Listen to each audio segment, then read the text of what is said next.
Numéro 50. Un nouvel opéra.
Changé. Les mains liées derrière le dos, il marche devant lui, comme s'il allait à l'échafaud et cependant il n'est coupable d'aucun forfait. Ils sont arrivés dans l'enceinte circulaire de la place Vendôme. Sur l'entablement de la colonne massive, appuyé contre la balustrade carrée, à plus de 50 mètres de hauteur du sol, un homme a lancé et déroulé un câble qui tombe jusqu'à terre à quelques pas d'Agone.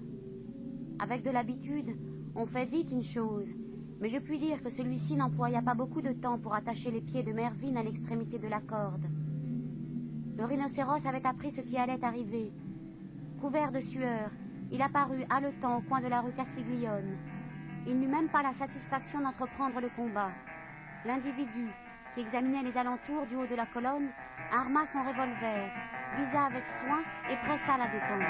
Le commodore, qui mendiait par les rues depuis le jour où avait commencé ce qu'il croyait être la folie de son fils, et la mère, qu'on avait appelée la fille de la neige, à cause de son extrême pâleur, portèrent en avant leur poitrine pour protéger le rhinocéros.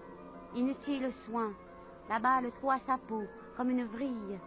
L'on aurait pu croire, avec une apparence de logique, que la mort devait infailliblement apparaître. Mais nous savions que dans ce pachyderme s'était introduite la substance du Seigneur. Il se retira avec chagrin. S'il n'était pas bien prouvé qu'il ne fût trop bon pour une de ces créatures, je plaindrais l'homme de la colonne. Celui-ci, d'un coup sec de poignet, ramène à soi la corde ainsi lestée. Placée hors de la normale, ses oscillations balancent Mervyn, dont la tête regarde le bas. Il saisit vivement avec ses mains une longue guirlande d'immortelles qui réunit deux angles consécutifs de la base contre laquelle il cogne son front. Il emporte avec lui dans les airs ce qui n'était pas un point fixe. Après avoir amoncelé à ses pieds, sous forme d'ellipse superposée, une grande partie du câble, de manière que Mervyn reste suspendu à moitié hauteur de l'obélisque de bronze, le forçat évadé fait prendre de la main droite à l'adolescent un mouvement accéléré de rotation uniforme dans un plan parallèle à l'axe de la colonne et ramasse de la main gauche les enroulements serpentins du cordage qui gisent à ses pieds. La fronde siffle dans l'espace. Le corps de Mervyn la suit partout, toujours éloigné du centre par la force centrifuge, toujours gardant sa position mobile et équidistante, dans une circonférence aérienne indépendante de la matière. Le sauvage civilisé lâche peu à peu jusqu'à l'autre bout, qu'il retient avec un métacarpe ferme, ce qui ressemble à tort à une barre d'acier. Ils se mettent à courir autour de la balustrade en se tenant à la rampe par une main. Cette manœuvre a pour effet de changer le plan primitif de la révolution du câble et d'augmenter sa force de tension déjà si considérable. Dorénavant, il tourne majestueusement dans un plan horizontal après avoir successivement passé par une marche insensible à travers plusieurs plans obliques. L'angle droit formé par la colonne et le fil végétal à ses côtés égaux. Le bras du renégat et l'instrument meurtrier sont confondus dans l'unité linéaire, comme les éléments atomistiques d'un rayon de lumière pénétrant dans la chambre noire. Les théorèmes de la mécanique me permettent de parler ainsi. Hélas, on sait qu'une force, ajoutée à une autre force, engendre une résultante composée des deux forces primitives. Qui oserait prétendre que le cordage linéaire ne se serait pas déjà rompu sans la vigueur de l'athlète, sans la bonne qualité du chanvre? Le corsaire aux yeux d'or, brusquement et en même temps, arrête sa vitesse acquise, ouvre la main et lâche le câble. Le contre-coup de cette opération, si contraire aux précédentes, fait craquer la balustrade dans ses joints. Mervyn, suivie de la corde, ressemble à une comète traînant après elle sa queue flamboyante. L'anneau de fer du nœud coulant, miroitant aux rayons du soleil, engage à compléter soi-même l'illusion. Dans le parcours de sa parabole, le damné à mort fend l'atmosphère jusqu'à la rive gauche, la dépasse en vertu de la force d'impulsion que je suppose infinie, et son corps va frapper le dôme du Panthéon, tandis que la corde étreint en partie de ses replis la paroi supérieure de l'immense coupole. C'est sur sa superficie sphérique et convexe, qui ne ressemble à une orange que pour la forme qu'on voit, à toute heure du jour, un squelette desséché, resté suspendu.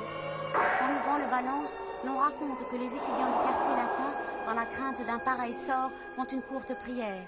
Ce sont des bruits insignifiants auxquels on n'est point tenu de croire et propres seulement à faire peur aux petits-enfants. Il tient entre ses mains crispées comme un grand ruban de vieilles fleurs jaunes. Il faut tenir compte de la distance et nul ne peut affirmer, malgré l'attestation de sa bonne vue, que ce soit là réellement ces immortels dont je vous ai parlé et qu'une lutte inégale, engagée près du nouvel opéra, vit détachée d'un piédestal grandiose. Il n'en est pas moins vrai que les draperies en forme de croissant de lune n'y reçoivent plus l'expression de leur symétrie définitive dans le nombre quaternaire. Allez-y voir vous-même, si vous ne voulez pas me croire.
Maldoror,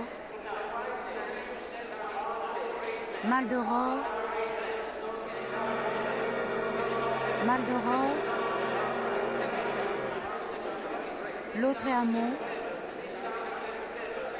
Pierre-Henri.